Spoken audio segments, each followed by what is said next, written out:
Ce journal fait décidément la part belle aux activités nautiques puisqu'on embarque à nouveau direction l'île aux oiseaux. Alors l'île aux oiseaux, c'est une petite île secrète dans le bassin d'Arcachon, un paradis naturel et un lieu de mouillage rêvé pour tous les plaisanciers. Reportage David Bazier et Vincent Dubroca.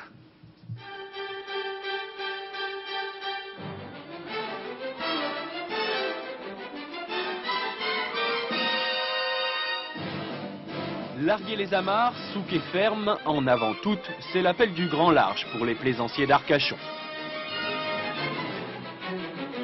Destination de rêve, l'île aux oiseaux et ses cabanes tchanké.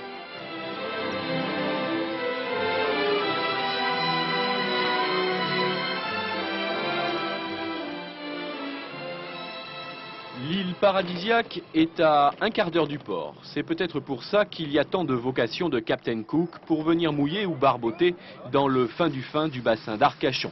Un village de bateaux avec son épicerie flottante où l'on achète... Oh bah de tout. Il y en a qui font vraiment des caprices de foie gras ou des huîtres ou quoi que ce soit.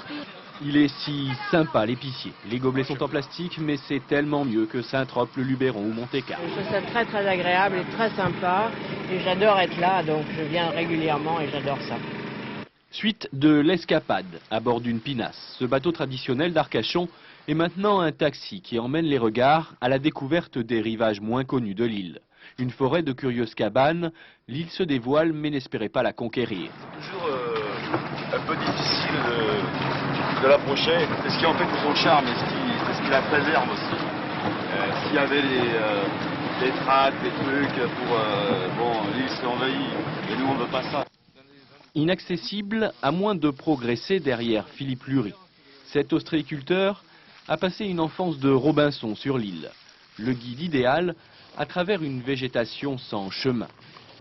Direction les cabanes construites par les premiers à s'être posés là, les ostréiculteurs.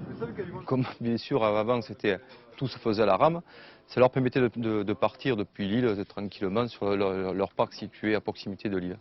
Maintenant, forcément, ce sont devenus des cabanes de villégiature, ô combien prisées. Prisés, désirés, convoités, au point qu'on propose des fortunes pour acquérir ces cabanes.